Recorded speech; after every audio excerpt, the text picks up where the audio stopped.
Hi, my name is Anthony DePaola, and today we're going to have a look at what is current at the Bonner Kunstverein. In case you've never been to Bonn, the former capital of West Germany, it's a great place to see contemporary art in the city on the Rhine. The Bundeskunsthalle, the Kunstmuseum Bonn, they're both located on the Museum Mile, but we're in a different part of town today. It's called Old City. Happens to be where August Macke, not too far from here, the great expressionist artist, once lived and worked. But now I'm standing in front of the Bonner Kunstverein, where many international emerging artists have had their first institutional exhibition in Germany. And that is exactly what we're going to see today. An exhibition by Anna-Sophie Berger, who is from Vienna, but lives and works in my hometown, New York. Let's have a look. The title of the exhibition is Duel, a great word that makes me wonder, who is the conflict between, or am I the one entering a duel with what I'm about to confront?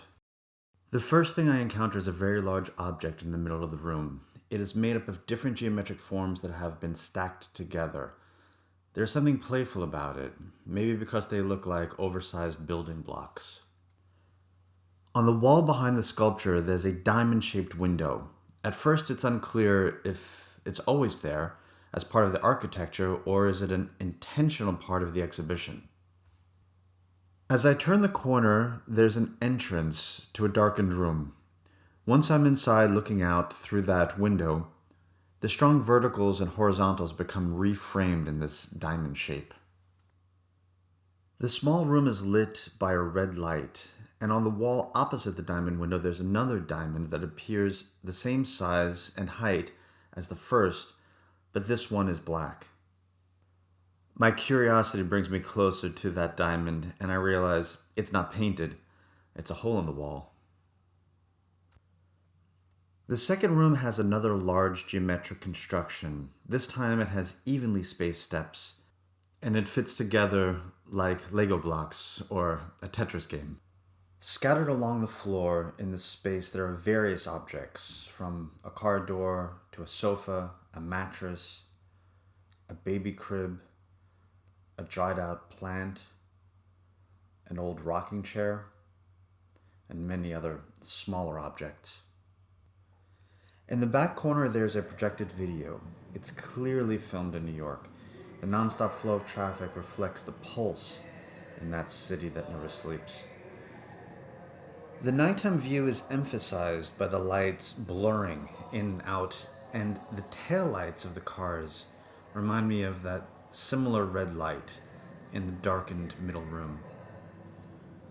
A sharp cut in the video shows a subway car passing through with a more artificial fluorescent light illuminating from the train. As it travels out of the screen, the cityscape behind it is slowly revealed. Then there's another sudden jump to footage that looks like it's from the 1920s of an angel-like figure flying, maybe even through the city. I can't help to think that the color, position, and direction of this figure are very similar to the subway car in the previous clip. The music that started in the last scene also has a very 1920s feeling about it. Fitting with the music are photos, probably from the 1920s. These still images appear to be early tunnel construction of the subway lines in New York. There's a lot to take in here at first glance. Maybe it would be helpful to find the title of the film. In the exhibition brochure, there's a list of random words. We'll come back to that in a minute. Okay, the video is titled Duel, the same as the exhibition, and it's 49 minutes long. And those two large geometric sculptures are titled Tower 1 and Tower 2. With scenes from New York fresh in my mind, that puts a whole new perspective on things. Those words are woven into the fabric of that city and gives me a better orientation to the exhibition title, Duel. Okay, what's happening here? My thoughts just shifted from something playful and nostalgic to something depressing. The tree is withering in a room without natural light. It's neglected, no one's watering it. The chair has been burnt, and next to it lies a glove that appears to be squished by a car and left with a tire print. Next to it is a knife with a hole punctured through the blade. The casted head with closed eyes had its nose and ears chipped off. Corroded piping, a broken glass, a punctured can, and what appears to be socks rolled into a ball. A pile of bones, a kitsch figure screwed again, dismembered body parts of some plastic figure, a loaf of rotting bread, a stained kitchen apron, and in the back stands a blackened out mirror. A fraying red thread hangs down from the ceiling that will clearly break if anyone rocks in that chair. Rote Faden in German simply translates to red thread, but it's more similar to saying the spine of a story or a through line referencing one consistent theme that is carried through a narrative. So what is the story? What is Anna-Sophie Berger communicating? The title of this gathering of objects is Taking Stock. Still stuck in the nostalgic thoughts of my hometown, I can't help to think of the New York Stock Exchange. But before I see everything through my own personal filter, I want to continue staying open before beginning to subjectively interpret things. Now I see that the lists in the brochure are individual descriptive words that relate to these objects. It is as if this is a checklist for an inventory of objects that meet the criteria of things that are in decay, destroyed, broken, withering, burnt, punctured, chipped, corroded, rotting. This list is connected to any place, any time where things grow old and where once useful tools lose their function. After reading the brochure, I was reminded that those diamond shapes are titled cutouts.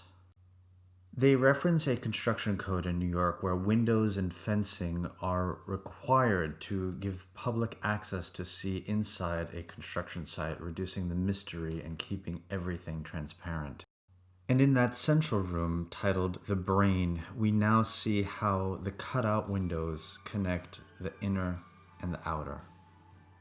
Earlier, I was thinking about the red brake lights of a car, and of course, the secrecy of a darkened room in a red light district. But all interpretations in the brain are possible and valid, which makes viewing art more fun when you do the work to look harder.